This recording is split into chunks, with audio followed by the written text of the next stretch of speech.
program. We've got a really neat one coming up today. You all will enjoy. Would you bow with me for a word of prayer before we start? Father God, we thank you for this day and allowing us to be a part of it. About 247 years ago, on July the 4th, 1776, a group of individuals, not much different from those of us sitting here today, made a declaration that those colonies making up the states of the New World in North America should no longer be owned by a foreign country, but rather be free and independent. This put the lives of all who signed the document at risk, because their actions would be considered criminals and subject to being put to death. Because of this historic act of those individuals so many years ago, we have the freedoms we have today. This freedom we have today has not been easy to keep. There have been many who have given their lives to preserve it. We meet today in this facility dedicated to those who gave either their lives or their actions to preserve what was previously given. Thank you, Father, for your guidance and leadership to those who have given us what we have today. And now we ask your blessing on this meeting. In your name we pray. Amen. Would you stand with me for our pledge to our country and our flag?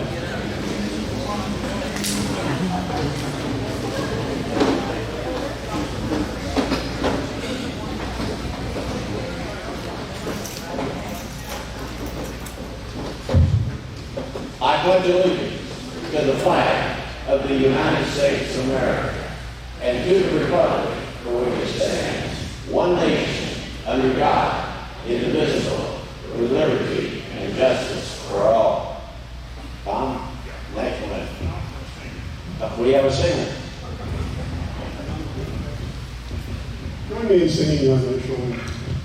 Oh, say, can you see by the dawn's early light what so proudly we hailed at the twilight's last gleaming, whose bright stripes and bright stars through the perilous fight o'er the ramparts we watched were so gallantly streaming, and the rockets red glare, the bomb bursting in air, gave proof through the night that our flag was still there.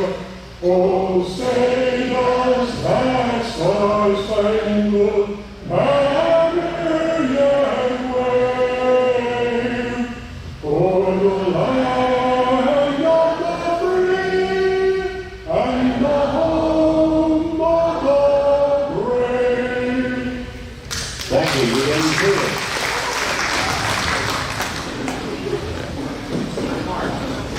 Introducing somebody all over.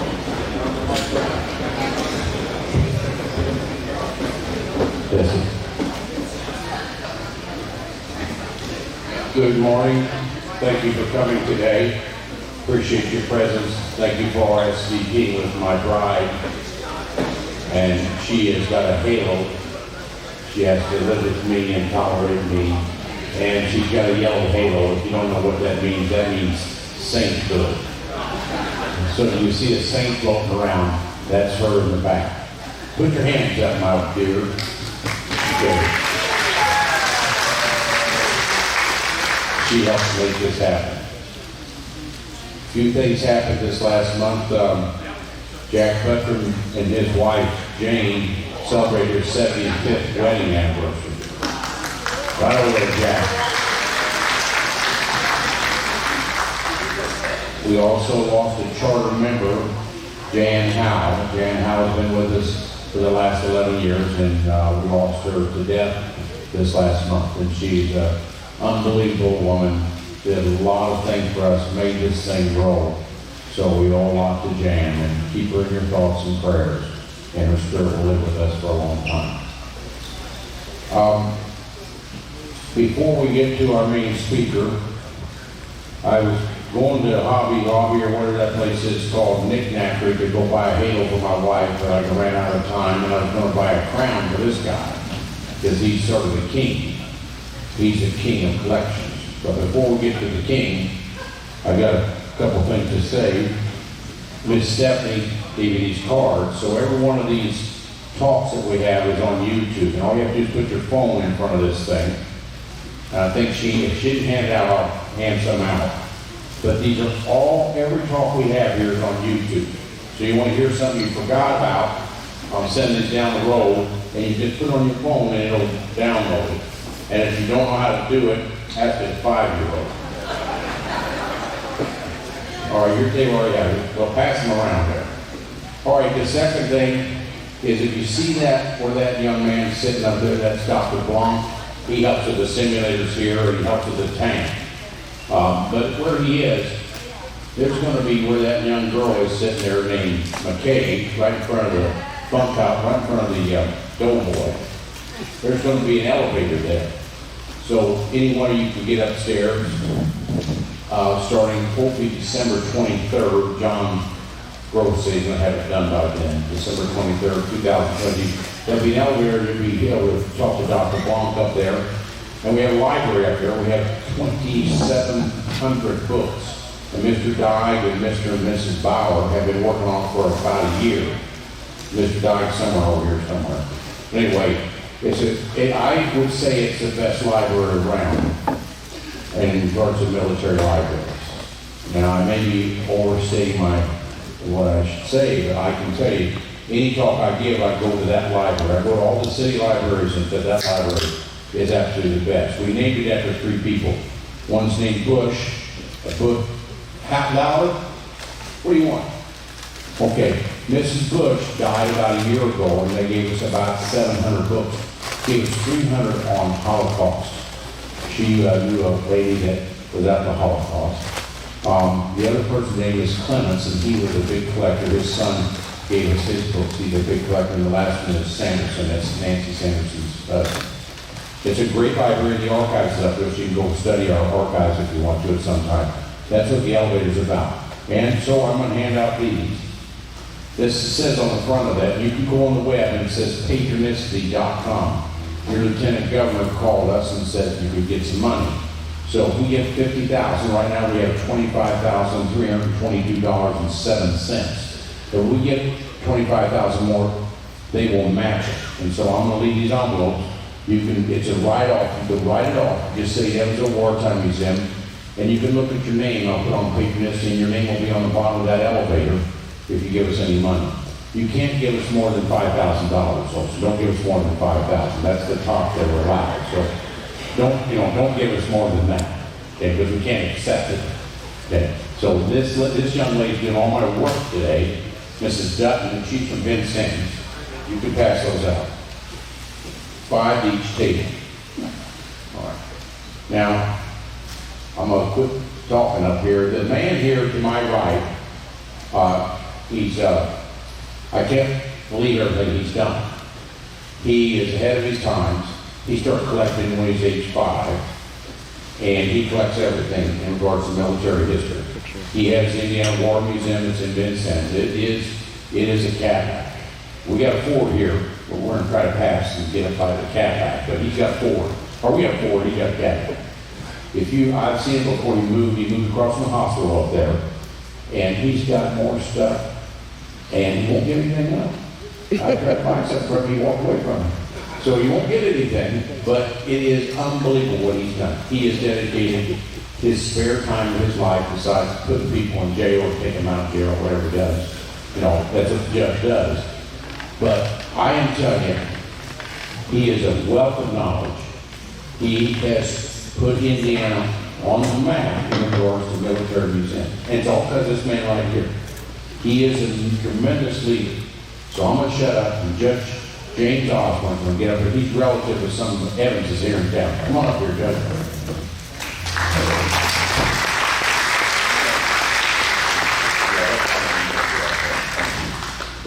Doc, thank you very much. And right off the bat, I need to point out something. The Indiana Military Museum does not have that $5,000 limit. So you folks that, when you want to get something past that, get a hold of us. We'll take the leftovers. So let us know. I'm trying to think for the last couple of days just what I could come and tell you about. I know that all of you have a very, very strong interest in military history and in this museum that's developing here. So I know that. I'd like to know a couple of things if you'll help me. Would you, all the veterans here, raise your hand, please? Oh my, look at that. Yeah, thank you. And how many out there are volunteers in some way or another with the Wartime Museum? Wow, there we go. Thank you. I can't tell you how green within me I am of you folks in this museum here. The number of people who just raised their hands here as volunteers, we don't have that many volunteers at the military museum. You've got such an advantage right here in Evansville because you've got the demographics, you've got the population, you've got, besides the fact that I'm not telling you anything you don't know, that all of the Evansville wartime history is pretty outstanding. It's as you all know, one of the top, 10 or 15 cities in the whole country during World War II for war prevention. So, what a history you have to build on.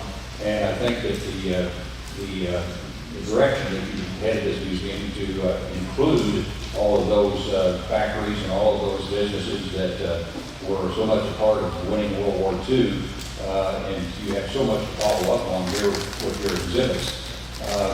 Vincennes had some auxiliary factories and did some business down there too. I know that the Vincennes Steel produced parts of the LSDs that they shipped up here to you guys. And Vincennes had a few other wartime industries as well. I think they made some periscopes for tanks there. But wow, what you guys have got over the years is just to build on something else. Let me tell you about why. Doc mentioned that I started collecting when I was 5 years old. It was probably about 7 actually, but that's close enough.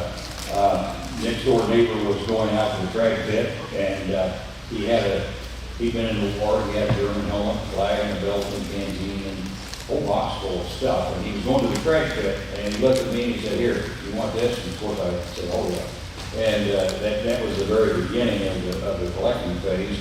I can remember that Evansville has had an awful lot to do with the monster that was created here, because I remember that as soon as I got my driver's license, age 16, the first place I headed was Evansville. And why? I wanted to go see the Evansville Museum because they had a bunch of neat war things there that I wanted to see. And I also discovered on Main Street a little shop, real dingy, maybe one light bulb in the ceiling, and just loaded with military artifacts. Everything ranging from the Civil War, of course, up to World War II. And some of you folks may remember a guy by the name of Arthur Romerhouse. I see a few heads nodding. Arthur Romerhouse was an old codger way back then, as I remember.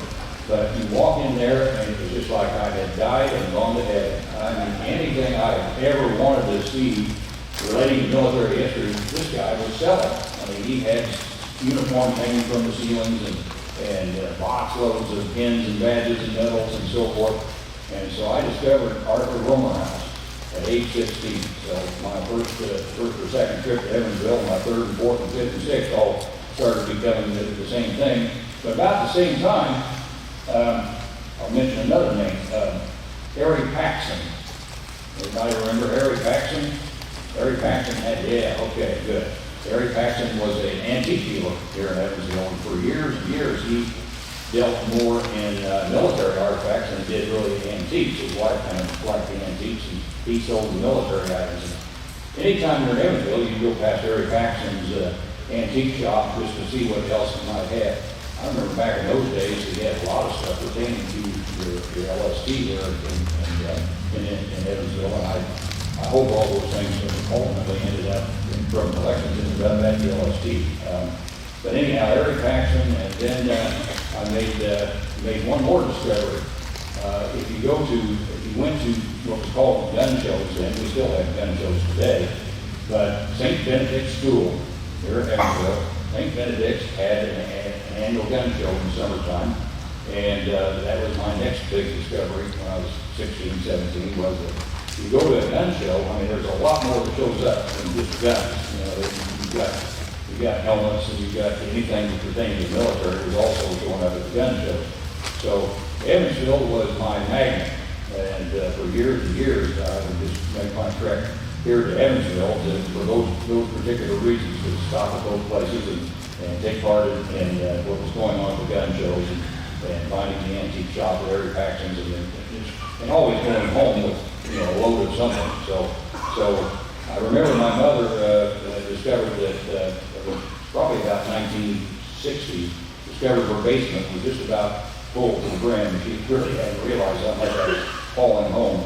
And so it was just a natural progression, and it got out of hand, so to speak, because the first time I rolled a cannon home and put it in her backyard, and you know, she said, "Get that out of here, get that out of here." And before long, there was the second cannon, the third cannon, and there was a Jeep, and then so forth. Pretty soon, the whole backyard was full.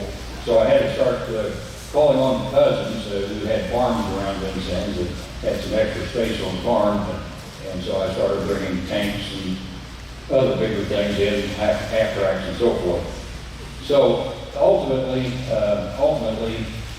that led into in the early or mid 1980s.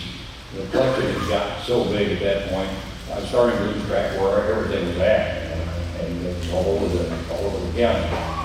So about 1984, everybody kept suggesting, boy, you really ought to put this stuff into some kind of museum so people could see it. I think that all collectors of anything, you know, butterflies or stamps or whatever, at heart, you know, they're kind of museum curators at heart. Every collector is a museum curator on the more or lesser level, and you know, if you really progress so much, like I guess I have to say I did, we got to the point where we wanted to build a museum facility where people could see the things and appreciate the things that you collect. So in '84, we formed the Not-for-Profit Museum Corporation in Vincennes, the Indiana Military Museum, and we found a building, about the third the size of this, that a fellow was going to tear down, and so we convinced him to let us take it, and we put it up on a piece of property on the north side of Vincennes, on about 2 acres, and that's where the museum was at until about 2010 or 12, when we acquired property downtown next to the George Rogers Clark National Park. I'm sure people here have been there, and familiar with that. How many people have ever gone to the Rendezvous at Vincennes? Yeah, lots of, yeah. So we're located right next to the Rendezvous on about 14 acres that we were able to buy that had previously belonged to the glass company there, Blackford Glass. And so there were lots of old buildings there. Some of them were no good anymore. We had to tear a lot of them down. But I'm kind of getting ahead of myself. But we raised the money. We had to raise the money to purchase that place. So about the last 10 or 12 years, the museum has really expanded. It's got 14 acres where we have outdoor exhibits, aircraft, tanks, artillery, and so forth. And then we have about 24,000, 26,000 square foot indoor facility as well. And we're now busting at the seams, and we really need to expand our exhibit capabilities, and we're looking at matching rings and things of that sort. I'm sure that we've got a lot of specialists here who are trying to do the same things with you. Again, don't forget that $5,000 limit. It doesn't apply to us. Along the way, it's been interesting to run into a lot of not only fellow collectors, but you run into especially the folks that you're collecting these items from, the soldiers. Back when we were collecting in the old days, there were not only World War I soldiers still around, but I remember in the early days when I was in college, there were a lot of Spanish American war soldiers still around. And you could actually go around and talk to those folks. I did a lot of that when I was in college, and got a lot of good stories from them, as well as certain artifacts that they still have maintained. And so I did a lot of that over the years. And so with World War I soldiers, and of course, everybody sitting here has relatives and friends who were in World War II. A lot of your fathers probably were in World War II, and mothers perhaps. And so, we've heard their stories all these years, and yet, we've come to an end on that. Probably in the next couple, 2 or 3 years, we're not going to have another World War II soldier to even talk to. But that first-hand ability to talk to these people and hear their experiences has been one of the added sidelines or treats of being a museum curator, not a collector and a curator. Anybody that's a collector and collects this kind of stuff has that opportunity, and that's one of the most valuable things about it, the connection that you had with these folks who really lived this, that went through the war, that sacrificed so much so that we became the beneficiaries of all of their efforts. And so that's really been one of the most exciting things to me, besides getting the artifacts together so those can enjoy those, but also to be able to talk to so many of these people. If I had planned better, I probably should have brought a slideshow to show you some things. Maybe sometime when I get invited back, I'll do that. But I should have done that. As I was walking out of the house, I grabbed something though that I just thought makes a point about artifacts. This is just an example of the historic things that you run into in collecting these things and putting a museum together like this. Everything here has a story. This flight bag, as you can see, is a normal World War II flight bag. Yeah, here we go. Right on the top here it says the fellow's name George Karen and his serial number. And over the years, I had contact with a lot of the guys who were on the atomic bomb mission, both for Hiroshima and Nagasaki. And Bob Karen, or George Karen, was the tail gunner on the Enola Gay. And he was the only guy that saw the bomb actually explode. And when it pulled away, he was in the tail. Of course, he saw that, took the first picture of the atomic bomb blast, and was describing it to the rest of the crew because they couldn't see it. They were in facing the other direction. And so Bob and I became friends over the years. This is a bag with his flight gear that he carried on the mission itself. This was on the Nagasaki mission. And along with, inside, is his belt and canteen, also worn on the Hiroshima mission. And Bob said, hey, he said, now I want to warn you about one thing. He says, don't ever let anybody drink out of that canteen. And think of it. He said, that's an 8-hour flight. You're back on the tail. And, that canteen was always empty when I went on the plane. So, needless to say, I would, pass this around, let you sniff if you want. But at any rate, it's those little quirks of history like that. That not only, here's something that was on the atomic bomb mission, but, you have that personal stories that need to be preserved and remembered as well. And that's what's been, as I said, one of the pleasures that I've had over the years is meeting so many veterans from all throughout our history, and having the opportunity to hear so many of their stories. I used to go across the water quite a bit. I took tour groups to Europe every summer for about 15 years. Each summer I do that, and we cover a lot of battlefields and places like that. But I always made an attempt to visit a few of the people that I had contact with overseas, and sometimes this included German generals and pilots and so forth, and I would sometimes visit with them on those trips. I even had an invitation, because I'd written a term paper in law school. I wrote a term paper on the Nuremberg trials, And as some of you people may know, but Judge Shake in Vincennes, Judge Curtis Shake was one of those judges, and he was my next door neighbor. And one of the reasons why I was fascinated also by the Nuremberg trials. And so in writing that term paper, I literally reached out and made contact with a few of the Germans who had been tried at Nuremberg. And surprisingly, I heard from some of them and actually started carrying on a bit of correspondence with them about various aspects. And I got the invitation from a couple, 2 or 3 of them, to pay them a visit if I was ever in Germany. So I thought, I really need to work that in sometime. So that was another interesting phase. I met in his house, Albert Speer, who was Hitler's Minister of Armaments and Munitions. He was Hitler's architect before the war started, and then was transferred to the position of Minister of Armaments and Munitions for the latter 3 years of the war. And so it was interesting to talk to people like that, they're all gone now. Speer wrote a book called Inside the Third Reich while he was in prison in Spextal for 20 years. And the chances to meet the famous and the infamous over the years has been another interesting aspect of this collection that didn't really anticipate or expect at the time. That's also led to tracking things down, such as Eisenhower uniform.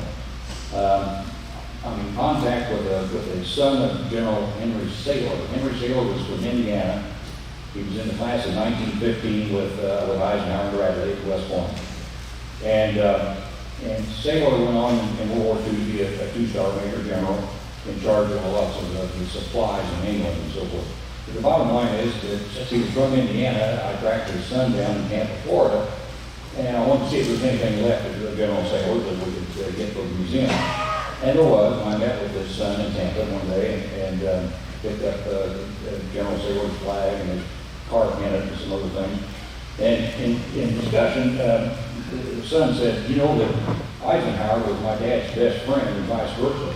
And I said, no, I really didn't realize that. He said, oh yeah. I said, I knew they were classmates at West Point. But he said, no, my dad was his best man in his wedding. I mean, my parents were probably Ike and Mamie's best friends for forever. And so we got into a little bit further into that. And he said, would you be interested in one of Eisenhower's uniforms? And I'm not sure I heard that right. And he said, we have one. We have one in the cedar trunk. I gave it to my mother, and he said, it's the strangest thing. He said, why would my mother, who was mainly Ike's best friend, why would she want one of his uniforms? But at the end of the war, he said, here's the story, she asked Ike for some type of a souvenir. She'd just like to have a souvenir representing him, even though they had stacks of letters and pictures and photographs together. For whatever reason, she asked, and Eisenhower gave her one of his Class A uniforms. And so I headed back to Indiana, hoping that he said I'll check and see if my brother would go along with this. And so I got back to Vincennes, and within about 4 days, took in the package with Eisenhower's jacket, Class A uniform that was tailor-made in London about 3 months before D-Day. So this uniform obviously was worn that time frame. It has a tailor-made by a U.S. Army sergeant inside. He made it quality uniform, buttons made in London, and so forth. And but that's how things happen, when you're tracking stuff down. I mean, I know that you guys and all your efforts here to acquire artifacts, you face the same thing. You sometimes go after something and it leads to something else. And so those opportunities are out there, and sometimes it's funny how it happens that you come across some very interesting historic artifacts. So Indiana Military Museum has Eisenhower uniform, and you can see it at West Point, or the Eisenhower Museum, or the Indiana Military Museum. All 3 places that you can see one of Eisenhower uniforms. So we're proud of that. We're very proud to have those kind of things. And it's important too, I haven't even asked anybody here about your board of directors, but your board of directors can help you considerably And it's one of the things that we have done in the military museum is try to get military types on our board, and because they had connections and so forth. And one of those is General Patton's grandson is on our board of directors. And that's led to some interesting things. We had one of Patton's tanker's jackets at the museum. We had one of his dress blue mess dress uniforms. And all because of Pat Waters, who is on our board. And so I'm sure that you folks probably involved with the museum know to do those kind of things. It can lead to some very nice and interesting pieces to come to the museum. Now, one other question. How many people have ever been to the Indiana Military Museum?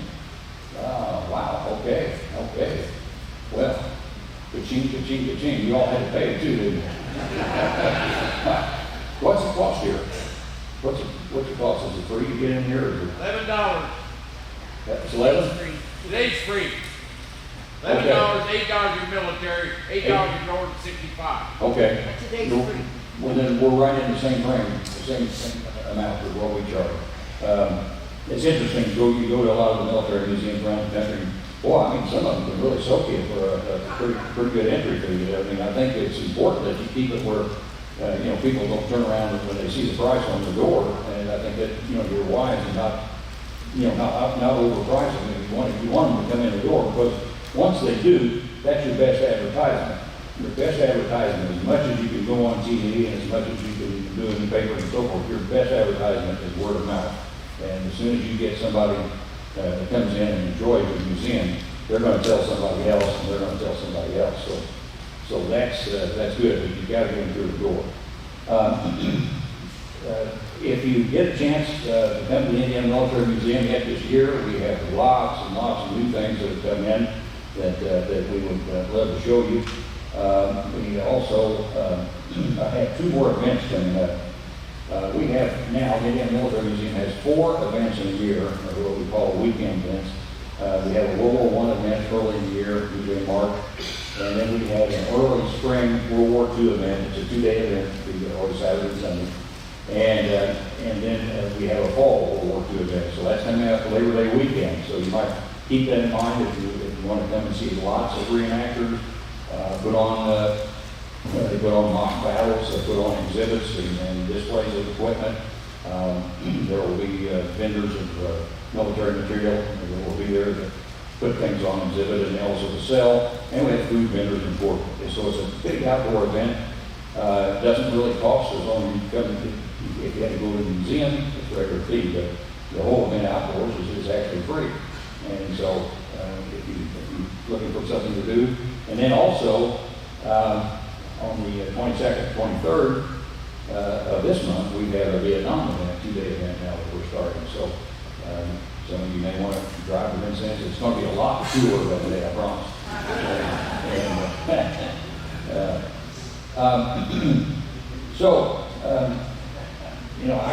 I could go on and on and ramble about lots of things that we're doing there, but I just assume at this point do one thing, and that is to compliment you folks on what you have done here. It's absolutely amazing. When I walk in here, the last time I was in this building was, it seemed like 3 or 4 years ago, but the last time I was in here, there was a Jeep and an airplane and a few showcases. And when Jason Holmes walked me around here, when I got here this morning, I was amazed at what you've accomplished in what, 3 or 4 years. So it really stands out as to compliment everybody that you get involved. Because one person or 2 people can't do something like this, and I'm so amazed at all the volunteers that you have. And I think I pointed out, I'm very envious of you folks because, for one thing, Evansville, you've got a population and a demographics where you've got enough people to call upon where you can get the volunteer backup and so forth, not to mention all the visitors that you'll get. So I think that the future for the Wartime Museum here is nothing but bright. I can see that right now. And I hope that in the future we can cooperate with you on various things. We've been we have cooperated with the Smithsonian and with the Campbell's Holocaust Museum in Terre Haute and the Evansville Museum. We continually cooperate with the Evansville Museum on exchanging certain artifacts. We have some of our Evansville military produced artifacts that we have in our collection are at the Evansville Museum right now on loan. So, you know, I hope that we can. I think we sent you guys some Marston matting for your. Did you get that? It's over here. Okay. All right. Yeah. We, you know, we'll do more when we can help. And you know, Doc said we never sell anything. You know, that's pretty well true. That's true. But you know, we'll share, and if the things that can do to help you, we'd be happy to do so. But in the meantime, there's nothing but kudos to you folks here for a fantastic exhibit, and then your rooms that I walked through here, the World War I room, and your other exhibits pertaining to the industry of Evansville. Wow, you know, you're doing nothing but great things here. So, you know, fantastic. That's really, you know, I'm patting myself on the back enough here, I think, and I appreciate the opportunity to come and talk to all of you, and I've got several friends out here, people I've known over the years, so this has been a good day, and if we just had some air conditioning, it would have been a lot better today. But at any rate, you know, I'd be happy to answer a question if anybody's got one. You got to stay on the stand there, Judge. I'll stay up there. All right. We'll get a couple of microphones out to ask questions. I'm going to ask you a couple of questions. And then you get your question, get the microphones out to the crowd there. First question is, tell us, you got something from astronauts. Can you tell us about your experience with astronauts? Tell us about that, please.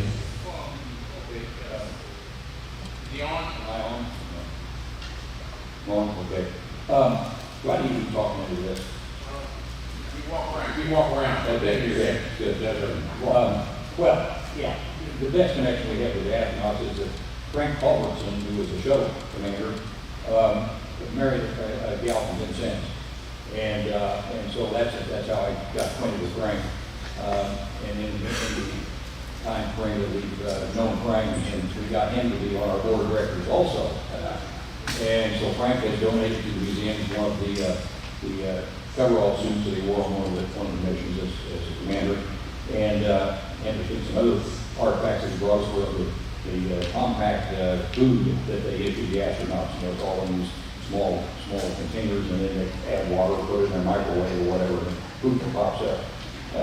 So he's brought us those kind of artifacts. And then well, that's the main thing. We've got the other artifacts from astronauts. This other thing, these are marks and mats. They last made these mats, we were going to put them up on stage, they're too heavy. They're about 12 feet long, 18 inches wide or so. But the CBs, Mr. Brett front seat here was a CB, but they could make a whole airport landing runway in one day. And they did that, the Philippines did that over in all over the West. And the CBs, we put those together, so it distributes the weight of the tires in the planes.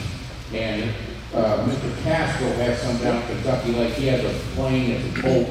It rides up on his marks and mats down there at Barkley Lake. But these are tremendous inventions. They got making in 1971, but the judge loaned those to us, and that's really. Oh, they're out. Okay, thank you. You got another question over here. Hey, Judge. Say your name first. Kevin Williams. Judge, back in the 80s, I used to go to the different shows around when I was much younger too. But you and George Rehnquist were always there, always at the different shows. And I decided to come to visit your museum in '92. I remember the date because it was within a year of Desert Storm. Yeah. And what really shocked me was you had two wonderful uniforms at the time, Schwarzkopf and Powell, already in your museum. And I thought, this guy can play anything. One question I have for you is, I always come up to your events, they're fabulous. Fabulous. The thing that you've turned into a German bunker, having climbed in those in Normandy, is so realistic. What was that? I know you guys didn't build that. What was that before you turned it into a German bunker? That's interesting. They're on the corner of our property. Again, this used to be Blackford Glass, biggest glass factory in Indiana until the 60s. And so they had the train tracks that came right up to the property. And there was a big concrete one-story structure right there. It was all poured concrete, one door going in. And at any rate, when we came out there to the property and acquired the property, we stood there and looked at it and go, and this looks exactly like a big German concrete poured bunker. Well, what it was during the time this was glass factory, the train cars would come up there and they, by an auger, they would transfer silica sand into this concrete container. And that's where they had all the silica sand to produce the glass. So that's why it's there. And then we did a few things by putting machine gun ports into it and so forth, painting the camouflage and putting some German painting inside, put bumps inside. And so that's what the reenactors now use as their overnight stay at the museum when they come to the reenactments. But I think the funniest thing was there was an Army Corps engineer, brigadier general that was there one time. And he said, I got to tell you, he said, I stood here looking at this, and I'm thinking, why in the hell is this in Vincennes? And he was thinking, why would they have built a bunker here on this location? And then he said, I stood here for about 2 or 3 minutes studying this before I realized that you guys had actually, converted it to look more like a bunker. He said, you guys had me fooled. So that's funny. I'm glad we did that. And the bunker has, interesting enough, has attracted. And there was one movie that was a TV movie that did a little filming there in the bunker for their TV program, and we are been dangled with the possibility that there may be a real Hollywood movie that may be coming to film there in another month or two. I'll believe it when I see it. We've had stuff in movies before too. I guess I didn't mention that. The museum's had things in League of Their Own, Blues Brothers, another one called Road Raiders. I don't know the fourth one, I can't think of it. But so there's been occasions when we've had vehicles and artillery pieces and so forth in movies. I know the one that says they're coming now. They want to also film our German 88 gun that we just got in from England a year or two ago. So we'll see if they come, if they don't. Yeah, thank you. I guess I answered your question. Yeah. Yes.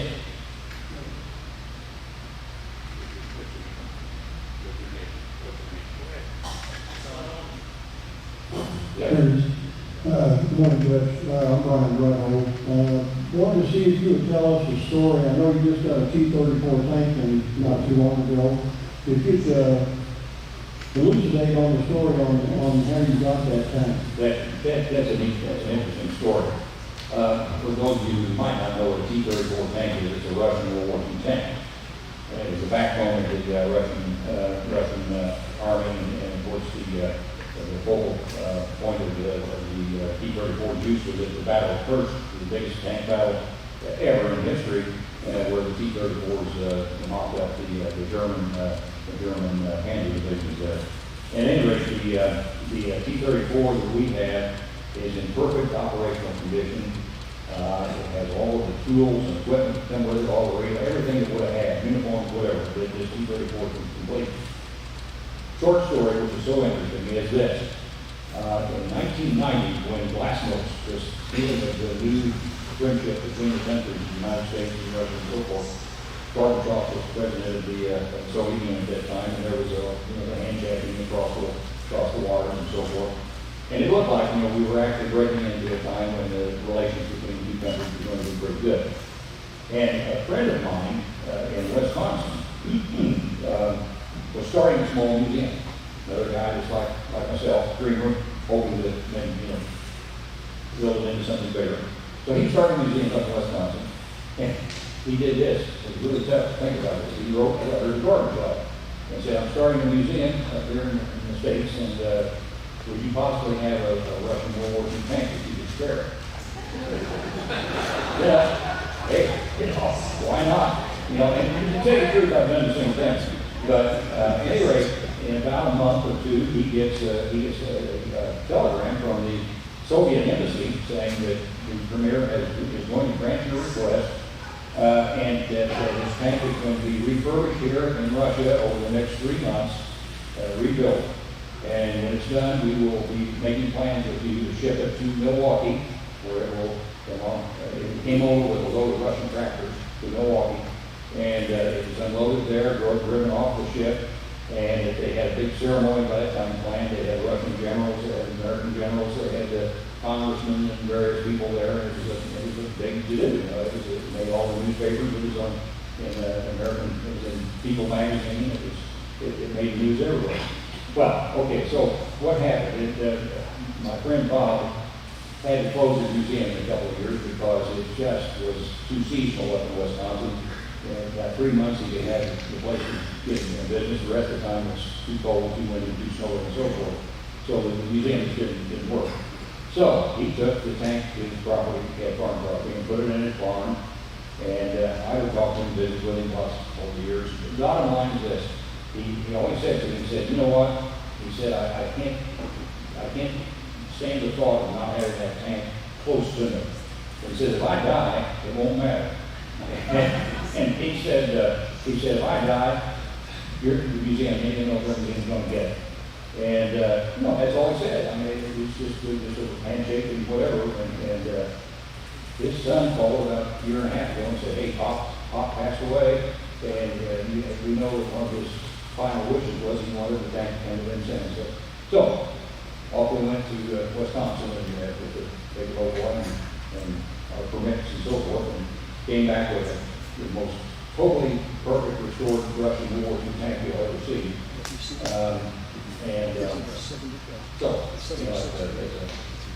It's one of those stories. It just happened, and we didn't realize we could make it happen, but it happened for good, for a good thing. And so we get that out. We get the tank out on our World War II events. One in September, we'll have it out in Army there. And so it's one of the things you'll see if you come there to visit. And we'll keep it indoors, of course. So in regards to tanks, we got a tank over here that we give rides the first and third Saturdays of the month, and we're filled for the next 2 months. But if you want to ride it, we'd love to have you. You can sign up and ride that tank. The United States in World War II made Sherman tanks like that, different types of Shermans. They made close to 50,000. We had 100,000 tanks made in World War II. The Russians made close to 100,000 tanks. Germans made 24,000. And I don't know how many the British made, but there's only 4 places in the country you can ride a tank: in Boston, Texas, Vegas, and Evansville. So that's what we're filled up in the next 2 months. And these things too, probably. We have to provide a ride from time to time. People bid on it at one of these functions in town that had auctions. They bid so much to bring their family out and ride the tank. We did do that, but we don't do it on a regular basis. But that's a wise thing to do. One thing I would also suggest, I know you've talked about it 100 times, make sure that hat is flashed. The driver's hat.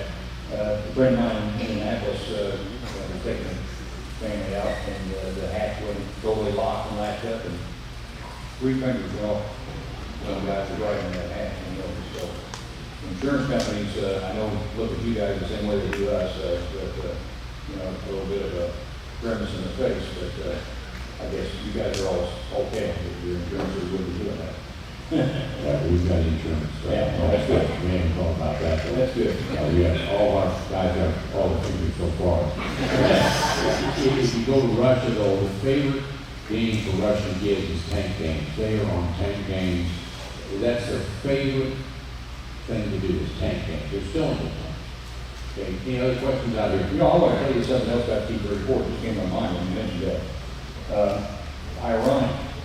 The Russians, about 3 years ago, I read it in one Time magazine or something, but anyhow, the Russians went to Laos and bought 20 T-34s from the country of Laos. They had run out of T-34s to put up as monuments around the country. so I mean, we were lucky to get that one for free because they literally had to go out of the country and buy more. They didn't have to go. It's about that rocket you're giving. Oh, gosh, yeah. On one of my trips to Europe, I visited a French scrapyard. Oh boy, that was about 30 some years ago. And in that scrapyard, I found a German ME-262 jet engine, a Spitfire engine, a German Tiger tank engine, a ME-109 Messerschmitt engine, and also a spare portion of a German V-1 rocket. I mean, this was just like being in hog heaven. We're just rooting through all this rusty stuff, and my gosh, there's everything that you can imagine. I wish I could have spent a month there, but I know we found a lot more stuff. But, so we bought a big pile of that and ultimately sent it back on a container. And for years, all of that stuff was just sitting around and still just rusting away because we had so many other projects ahead of them. Ultimately, we have fixed the 262 engine enough for exhibit and the Spitfire engine and so forth. But the V1 rocket has intrigued us for years because we had the whole center section, the nose and the fuel section. The wing spars were there, but the wings were gone. And then the pulse jet is on top, and the tail were missing. And 2 years ago, right before COVID, I found an actual tail of the V1 in Germany. And we ended up buying it. And then COVID started, so it was just one problem after another.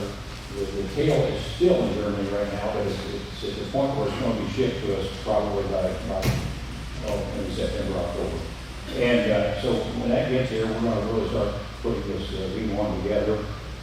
The Germans made, I can't remember now, but it was more than you ever think. They made something like 20,000 of those V1 rockets when they were just firing, just point blank over to England, and they weren't guided right to a target. They were always just aiming where they knew they'd probably come down in London and various.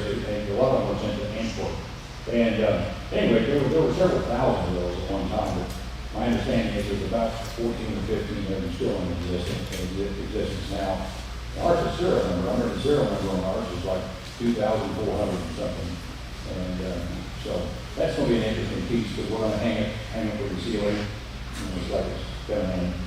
And yeah, so that's, it took a long time to get this project underway in 30, 35 years. But as long as you got time for these things. Anything else? Yes, yeah.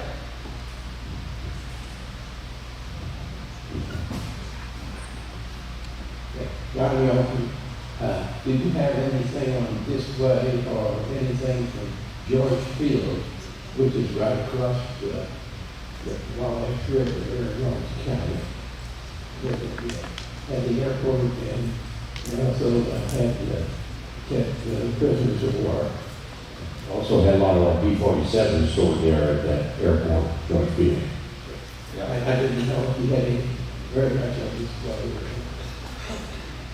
Well, yeah, the George Field, for those of you that haven't heard of it before, was located just across the river from Evansville, near Lawrenceville, and was a twin-engine training base all through the war. One of the things they trained them on over there was the tow planes for the Normandy invasion. The planes that towed the gliders were all trained over there at George Field. And so when the war ended, George Field had been there for 4 years, and it was gone. It was like a lot of the temporary air bases and so forth that were no longer useful. And it became a municipal airport over the years. But one of the things that we had, we collected a lot of small artifacts from George Field, needless to say, because the significance of local history there. But one of the things we saved is one of the barracks. And for those of you that have visited the museum, you know what I'm talking about. You've seen this barracks that we've got indoors. And it's in our big building, and it's a four-room barrack. And it's just a standard U.S. Army barrack that they made all the way from one end of the coast to the other, coast to coast. It was always the same barrack with tar paper sides on it and so forth. And so we have a full George Field barracks there, but just before they were going to tear it down and burn it, we talked them into letting us have it, and we rebuilt it inside our museum. So We have it set up with a infirmary, and we have officers' quarters, we have the enlisted men's quarters, and we have the restroom and shower. And so you can walk right along, and the walls are also, so you can look at each one of these rooms and walk along and see an actual barracks. So it's kind of fun. And we have a home front scene there too, the same way. We've built what would have been a home, a typical home, 1940-41, Pearl Harbor period, where you could walk past the living room, the dining room, the kitchen, and so forth, see everything that would have been going on in the home right at that time Pearl Harbor happened. And also we have an attic above, if we just keep throwing everything that's going in the attic up there. People see it all the time. They say, "Oh, you need this in the attic," and they bring something else to it. So we throw it up in the attic, you know. So, well, anything else? Hey, Jim. It's been a hot day, I know. Jim, did you take on the reason I first saw this morning that you were paying the Ukrainian war? Hey, thank you for mentioning that. This is interesting. About 6 or 7 years ago, we had a former Ukrainian soldier living in Bloomington who visited the museum. And I just happened to talk to him and got acquainted with him and got his address, and we kind of stayed in touch.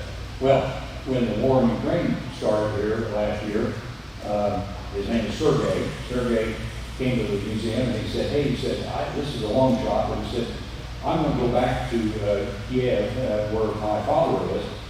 In fact, Sergey was an Olympic swimmer for Ukraine as well. And that's why he was in Bloomington, the swim team was there. So anyway, Sergey said, I'm going back and I need to take anything that you can send me that you can spare. Well, we had about 100 Kevlar helmets, the Army's most recent helmet, Kevlar, which is more than we need. And so we sent 50 of those with Sergey. We sent 50 pair of combat boots that we had in our story. And we sent about 10 or 12 of the armored bulletproof vests that he wear. And so he took those over, and then since then, Sergey's been back 2 more times to the museum. Last time was a month or so ago. We sent about 100 sets of camouflage jackets and pants, just the regular woodland pattern camouflage.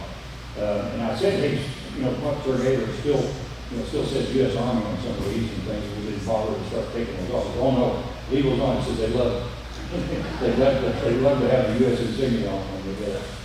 So, at any rate, we've been sending Sergey back to Ukraine with stuff from the museum, and I'm sure he'll be back again one more. You guys, I'm sure you're experiencing the same thing we do. We have people come almost every other day that donate things to the museum. We just drop a bag of the guys' uniforms that he's had for years, and you guys use it, or else it goes to Goodwill. And so that's how we could spare so many of those things that we had accumulated. And you guys are probably experiencing the same thing. You're going to have, as time goes on, you're going to have more and more people donating things to you that, where's your storage room, by the way? Upstairs, Jason didn't take you up there, but he take you up for you. He'd be on the buffer main there, so. Well, at any rate, you're going to need more and more storage. I can guarantee you. Questions from the crowd? Okay, yeah, this is, she's in charge of the women veterans here. Oh, Barbara, I'll bring the microphone to her. Barbara Cole. She's a woman veteran, USMC Central File.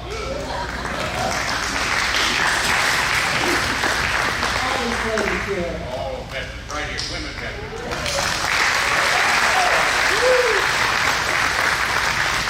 Do you have any kind of exhibit on the women's banners? I know Evansville had a large World War I and II history, and exactly where Holland had 2 World War II ladies in our opinion. We've got a lot of stories from that. Yeah, that's real important, and we do have women emphasizing some of our exhibits. One is our annex building where we have, same as you, we've got some of these machines, tooling machines and so forth that came from the public aviation. You guys have got here, we've got some in Vincent. And so we have Rosie the Rivers, 2 or 3 of them dressed up there behind those machines. And one of our nose pieces for a C-47, we've got the gal doing the rivets on it and so forth. So that's one of the exhibits. The other one we have is Women at War, And we have a couple of cases in the other building that, where we have just, uniforms worn by, Marine, and, Navy, and, I was just Marine Navy in one case, but, and then, one of the ladies was a worker on the LSDs. We have her actual coveralls that she wore, working on the LSDs here. So yeah, we have tribute to the ladies, and we're very, very happy to do that, and want to expand it too. Since we can get some more space, we have more women's uniforms we want to exhibit. Thank you for your service. This young man is going to stand up. Let me stand up. Front and center here. This young man, born in 1926, his name is Henry Rothmeyer. Dr. and Mrs. Christensen brought him. So there's only 100,000 of these guys left, World War II veterans. There were 16 million World War II veterans. You got 100,000 left. He's one of them right here, Henry. And you see how smart he is. He's in the Navy. And his son-in-law's in the Navy. That means they're pretty smart. Well, okay, well, thank you. Our next guest, Doctor, thank you, Doc. Last chance, you also said. But see that bag around here, Shane Manufacturing makes bags for these, and that's in Evansville over by the Big Top, by Greaseburgers over there. Anyway, that was made, I don't know about the belt, but Shane Manufacturing, a lot of seamstresses there. Next, in 2 weeks, I want y'all to come back, like Andy Griffith said, come on back now. Anyway, come on back now, but in 2 weeks, that'll be July 20th, we have a surgeon come here. He's a trauma surgeon. He's in active duty in the U.S. Army right now. He's stationed in Camden, New Jersey. But he's been over all the desert things in Iraq and everything. So he's going to talk about the evolution of medicine in the wars, starting from early wars all the way through. So you'll learn, we didn't get antibiotics until about 1941. So World War I didn't have antibiotics. And he's going to go over the evolution of trauma. And he's a trauma surgeon, so we've seen a lot of things recently from those mines and everything else. His name is Dr. or Full-Bird Colonel Kirby Gross, John Gross's brother, who's our person in charge of facilities here. So love to have you 2 weeks now. If you just tell my wife now, then she's going to call me. Okay? I'd like to talk to her at one call. She talks to you all the time. I want to talk to her. She's just on the telephone all the time, talk to all of you. So 2 weeks from now, Kirby Gross, show up now. And thank you for coming, and also that donation. If you have an IRA, you don't get taxed on it, you throw it to us. Don't throw it to that guy yet. And don't throw it to that guy. He'll not get you too, okay? So that's Judge Osborne. He's and we're not letting him up here because what he says is leftovers. Okay,